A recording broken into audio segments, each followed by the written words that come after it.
அனைவருக்கும் வணக்கம். தொடர்ந்து ஆதரவளித்து வர அனைத்து அன்புலங்களுக்கும் மிக்க நன்றி. ஃபஸ்ட் டைம் இந்த சேனலை நீங்கள் பார்க்குறீங்க அப்படின்னா சப்ஸ்கிரைப் பண்ணி பாருங்கள். வாங்க வீடியோக்குள்ளே போகலாம்.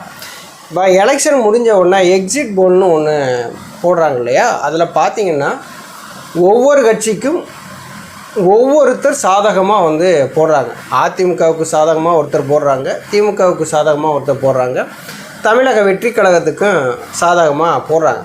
இந்த கருத்து கணிப்புகள் எல்லாம் எப்படி எடுக்கிறாங்க அப்படின்னு தான் தெரிய மாட்டேங்குது. கருத்து கணிப்புகளா இல்லை ஒருவருடைய கருத்தை திணிக்கிறாங்களா அப்படிங்கிறதான் இங்கே பார்க்க வேண்டியதாக இருக்குது. மக்கள்கிட்ட எதையாவது சொல்லி மக்களை குழப்பத்தில் உண்டு பண்ணணும். அந்த குழப்பத்தில் இவங்க தான் ஆட்சிக்கு வருவாங்க போல அப்படின்னு சொல்லி நம்பணும். இப்படியான ஒரு கருத்து கணிப்புகளை தான் வெளியிடுறாங்க. ஆனால் கருத்து கணிப்புகள்லாம் பார்க்கல உண்மையிலேயே நமக்கே கொஞ்சம் ஆச்சரியமாக தான் இருக்குது. ரெண்டாவது கொஞ்சம் காமெடியாகவும் இருக்குது. வேறு என்ன பண்ணுறதுங்க? எல்லாருமே இன்றைக்கி காசு வாங்கிட்டு ஓட்டு போட ஆரம்பிச்சிட்டாங்க. காசு வாங்கிட்டு ஓட்டு போட்ட உடனே ஒரு கருத்து கணிப்பு நடத்துகிறோம் அப்படின்னா யார் காசு அதிகமாக கொடுத்தாங்களோ அவங்களுக்கு தானே ஓட்டு போட்டிருப்பாங்க. அதான் ஒரு தொகுதிக்கு பார்த்திங்கன்னா 20 கோடி 30 கோடியிலேருந்து செலவு பண்ண ஆரம்பிச்சிட்டாங்க. இப்போ அரசியலை ஒரு தொழிலாகவும் பண்ண ஆரம்பிச்சிட்டாங்க. ஒரு இடத்துல ஒரு முதலீடு பண்ணுறாங்க அப்படின்னா முதலீடு பண்ணுறவங்க இப்போ நட்டத்துக்கு பண்ணுவான், இல்லை லாபத்துக்கு தானே பண்ணுவான். அப்போ மக்கள்கிட்ட காசு கொடுத்து வாக்குகளை வாங்கி அதிகாரத்துக்கு வந்த உடனே அவங்க என்ன பண்ணுறாங்க, மக்களை பற்றி கண்டுக்கிறது இல்லை. அதிகாரம் கிடச்சிருது இல்லையா? அப்போ நம்ம போட்ட பணங்களை எப்படியாவது எடுக்கணும் அப்படின்னா அவங்க அந்த தொகுதி மேம்பாட்டு நிதியிலேருந்து வர்ற காசுகளை பூரா அவங்க எடுத்துக்கிடுவாங்க. மக்களுக்கு என்ன செய்வாங்க? ஒன்றும் செய்ய மாட்டாங்க. ஓட்டு போட்டவங்க எல்லாம் நம்ம யாருக்கு ஓட்டு போட்டவோ ஜெயிச்சு அதிகாரத்தில் இருக்காங்கன்னா அவங்களாம் பெரிய புள்ளிகளாக மாறிடுறாங்க. ஆனால் நம்ம வகையில் அந்த கை விரலில் அந்த வைக்கிறாங்கல்ல, இந்த கரும்புள்ளி வைக்கிறாங்கல்ல, ஆனால் கடைசி வரைக்கும் நமக்கு அது கரும்புள்ளியாக தான் இருக்குது. ஒவ்வொரு கட்சி தலைவர்களும் நம்ம பிரச்சாரத்துக்கு வர்றாங்க. பிரச்சாரத்துக்கு வாக்குகளை சேகரித்தாங்க. நம்மளும் ஓட்டும் போட்டாச்சு. இப்போ அவங்க எல்லாருமே ரெஸ்ட் எடுக்கிறதுக்கு கொடைக்கானல் அங்கெங்கன்னு சொல்லி போயிட்டாங்க. நம்ம ஓட்டு போட்டவன் நம்ம என்ன பண்ணோம், இன்னும் அந்த வெயிலில் வேகாத வெயில்லையே அந்த மழையிலேயே நம்ம நம்மளோட உழைப்பை தேடி நகர ஆரம்பிச்சிட்டாங்க. அதிகாரத்துக்கு வந்த பின்னாடி அவங்க அதிகாரமே அந்த அதிகாரத்துக்கு தனி எல்லையே கிடையாது. அப்படி இருக்குது. அதனால் இன்றைக்கி ஜனநாயகம் என்பது செத்து போச்சு அப்படின்னு தான் சொல்லலாம். ஜனநாயகத்தை காப்பாற்றக்கு யாராவது வருவாங்களா அப்படின்னு சொல்லி எதிர்பார்த்துட்டு இருக்கிறாங்க. ஜனநாயகத்தை காப்பாற்றுறதுக்கு யாருமே வர்றதில்லை. ஜனநாயகத்தை காப்பாற்றக்கூடியது யார் அப்படின்னா தேர்தல் ஆணையம் தான் ஜனநாயகத்தை காப்பாற்றணும். இன்றைக்கி அந்த தேர்தல் ஆணையமே தொகுதிக்கு பல கோடிகள் செலவு பண்ணிட்டு இருக்கிறாங்க. ஓட்டுக்கு காசு கொடுக்குறாங்க. அதை வேடிக்கை பார்த்துட்டு தான் உட்காந்துருக்காங்க. ஜனநாயகத்தின்படி நம்ம வாக்குகளை வாங்கி நம்ம வெற்றி பெற்று நம்ம ஒரு ஆட்சி அமைக்கணும் அப்படின்னு சொல்லி தான் நாம் தமிழர் கட்சியினுடைய இருக்கக்கூடிய 234 தொகுதியினுடைய வேட்பாளர் எல்லாமே கஷ்டப்பட்டு ஒவ்வொருத்தரும் களத்தில் நின்று அவங்க வாக்குகளை சேகரித்தாங்க. ஆனால் ஜனநாயகம் அப்படிங்கிறது மக்களுக்கு என்னென்னே தெரியல. அந்த ஜனநாயகத்தினுடைய விழிப்புணர்வை இன்றைக்கி நாம் தமிழர் கட்சி கொண்டு போகுது. அதிமுகவாக இருக்கட்டும் திமுகவாக இருக்கட்டும் 2 கட்சிகளுமே ஓட்டுக்கு காசு கொடுக்குறாங்க. ஒரு சில இடங்களில் நாம் தமிழர் கட்சியினருமே காசு கொடுத்ததா சமூக வலைதளங்களில் வேற வருது. அப்போ அதிமுக திமுக தமிழக வெற்றி கழகம் 3மே காசுகளை கொடுக்குறாங்க. அப்போ அவங்களுக்கு தகுந்த மாதிரி தானே இது இப்போ எக்ஸிட் போலும் இருக்கும். கருத்து கணிப்புகளும் அப்படி தானே இருக்கும். இப்போ நாம் தமிழர் கட்சி காசு கொடுக்காத கட்சி, ஜனநாயகத்தை காப்பாற்றணும்னு சொல்லி நினைக்கிது, இந்த மண்ணையும் மக்களையும் காப்பாற்றணும்னு சொல்லி நினைக்கிது, ஒரு அரசியல் மாற்றம் நம்ம உருவாக்கணும்னு சொல்லி நினைக்கிது. அப்படி நேர்மையாக செயல்படக்கூடிய கட்சிகளுக்கு சரியான ஒரு கருத்து கணிப்புலாம் போட மாட்டாங்க.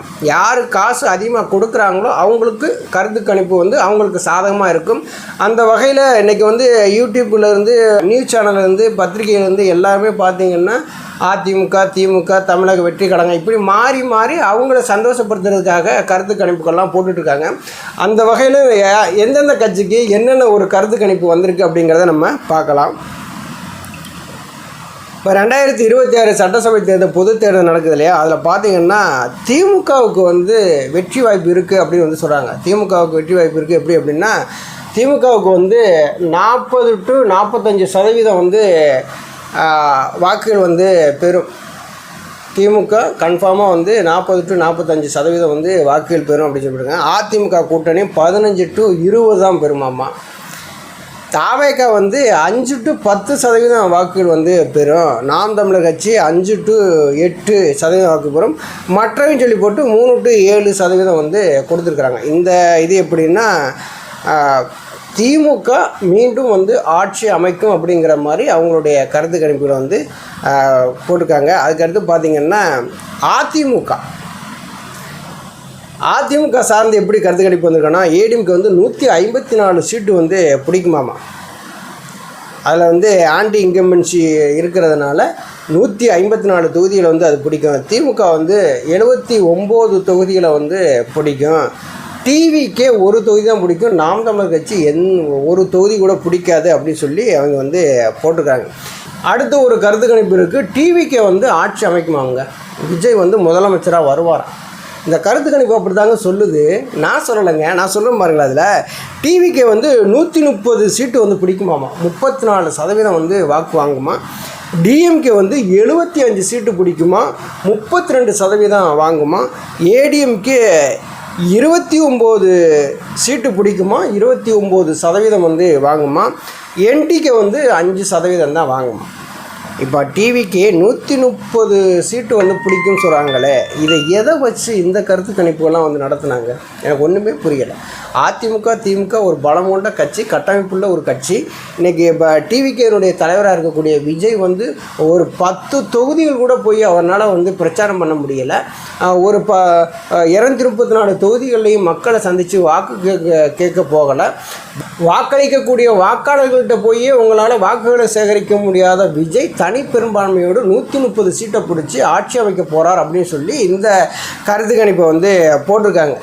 117 118 எடுத்த தனி மெஜாரிட்டி. இப்போ 130 சீட்டு வந்து விஜய்க்கு கிடைக்கும் அப்படி சொல்லி போடும்போது இதை நம்ம எப்படி இதை கருத்து கணிப்பா இல்லை எங்களுடைய கருத்தை உங்கள்கிட்ட திணிக்கிறோங்கிறன்னு சொல்லிவிட்டு கருத்து திணிப்பா அப்படிங்கிற ஒரு கேள்வி வந்து நம்மளுடைய. ஆனால் என்டிகேக்கு எதுவுமே கிடையாது, நாம் தமிழர் கட்சிக்கு இங்கே சீட்டே பிடிக்காது அப்படிங்கிற மாதிரி சொல்லியிருக்கிறாங்க. இப்போ தெரியுதா, காசு இருக்கிறவன் தான் நீங்கள் வந்து அரசியலுக்குள்ளே வர முடியும், காசு இல்லை அப்படின்னா நீங்கள் அரசியலுக்குள்ளே வராதீங்க அப்படிங்கிற மாதிரி தான் இருக்குது. இப்போ அதிமுக திமுக 2 பேருமே வந்து ஆட்சி ஆண்டிருக்கிறாங்க.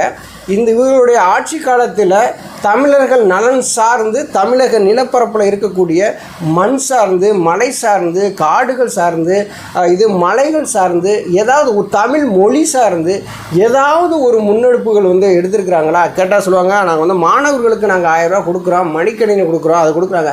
அது கொடுக்குறீங்க, ஆனால் அதையே மட்டும் பாடமாக வச்சுக்கிட்டு நாங்கள் அப்போ அதை செஞ்சோம் இப்போ இதை செஞ்சோம் அப்படின்னு சொல்லி அதையே சொல்லிகிட்டு இருந்தால் எப்படி?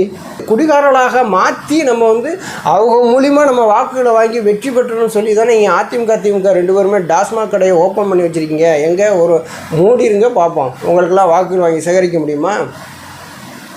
வாக்குகளை சேகரிக்க முடியுமாங்கிறேன், முடியாது. ஏன்னா இப்போ சீமான் சொல்கிறாரு, குடிகாரங்க ஓட்டு எங்களுக்கு வேணாம் அப்படிங்கிறாரு. சாதி பார்த்து எனக்கு ஓட்டு போட்டினாலும், மதம் பார்த்து ஓட்டு போட்டினாலும் எனக்கு தீட்டு அப்படிங்கிறாரு. ஒரு நியாயமான ஒரு அரசியலை வந்து கொண்டு போகிறாரு. தமிழ்நாடு தான் தமிழக மக்கள் இருக்கக்கூடிய ஒரு நிலப்பரப்பு. இந்த நிலப்பரப்பு இன்னொருத்தனை ஆளை நாங்கள் விட மாட்டோம், தமிழக மக்களுக்கான ஒரு வாழ்வியலை நாங்கள் வந்து கொண்டு போய் சேர்க்கணும் அப்படிங்கிறதுக்காக தான் நாங்கள் அரசியலுக்கு வந்திருக்கோம். தமிழ் தேசியம் தான் எங்களுடைய வந்து இலக்கு அப்படின்னு வந்து சொல்கிறாரு. ஆனால் அப்படிப்பட்ட அரசியலை வந்து யாருமே வந்து பேசுகிறதே கிடையாது. ஏன்னா இங்கே காசு இல்லை, காசு இருந்தால் எல்லா மீடியாவும் பேசும், எல்லா பத்திரிகையும் பேசும். காசு இல்லைங்கிறதுனால பேசுகிறதில்ல. காசு சார்ந்த அரசியல் தான். அந்த அரசியலில் தமிழக வெற்றிக் கழகம் அதிமுக திமுக முன்னணியில் இருக்குது. இதுதான் கள நிலவரம். நன்றி, வணக்கம்.